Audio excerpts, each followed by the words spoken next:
This short video is an introduction to a series of videos entitled Puzzles to Exercise the Mind. In this short introduction, I just want to talk about the prerequisites and a very high level of what the content is and sort of what to expect to get out of listening to these videos. I record this as I've done 3 videos, but the plan is to have quite a few more than that.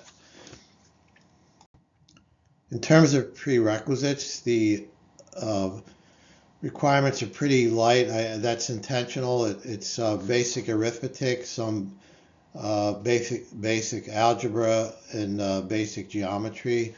I'll develop some ideas along the way, and so that'll add to your knowledge. But the intent was really for folks that are not puzzle wizards or people that are very strong in mathematics necessarily, although even in that case, you may find some of the puzzles challenging. But this was really geared towards people who want to just kind of get back to exercising their mind and thinking logically and kind of learning a little bit about mathematics along the way. So the second prerequisite is just the ability to think logically. Some of the puzzles, even though they don't involve a lot of background in terms of mathematics, that you do need to be able to follow an argument logically, and some of the arguments are quite long, so just kind of a warning there that even though the puzzles don't require a lot of background, some of them can be complicated, although most of the complicated ones I'll walk through the solutions with you, but even there I think there's something to be learned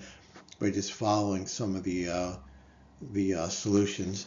And then in general, a like and affinity for puzzles. If you don't really like puzzles of the mathematical type, then or logical type, then this probably isn't for you. But I just want to make sure people who get started with this understand what the expectations are. In terms of content, just to give you a high level idea, we're going to mainly focus on puzzles that are of the logical or mathematical type. There'll be some short summaries of mathematical topics as needed. So even though the prerequisites are kind of low, there's not a whole lot of expectation there. I'll develop some things like combinatorics, that's counting things, and probability, and then we'll make use of that with some of the puzzles. So along the way, we'll build some mathematics that if you haven't seen it before, great, you learn something new. And if you have seen it before but you've forgotten it, then I'll give you a short summary and overview. I have a few historical notes here and there, basically bios or stories behind famous mathematicians. So hopefully that'll add a little bit of interest to the lessons. And then I have a lot of references.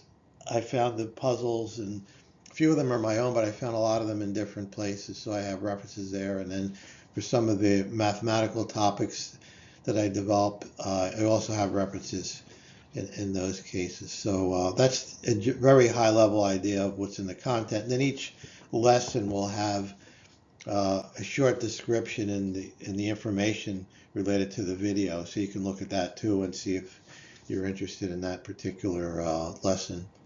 In terms of goals or what to expect to get out of this, the idea is that you can exercise and develop one's reasoning and analytic abilities. I know how it is when you're in a job for a long time and you kind of get very focused on that and you don't kind of develop your other skills. So here's a chance for people who are interested in math and logic to develop some skills and have a little bit of fun along the way in terms of the puzzles, which hopefully you find interesting. And so it's pretty simple, it's just, as the name of the series is entitled, exercise your mind and hopefully have some fun along the way. So I hope you decide to look at the videos. I'm happy to take comments, especially if I'm going to be developing more and more videos as I go along. So if you have suggestions or if you know puzzles that you think would fit in well with this series, just drop that in the comments.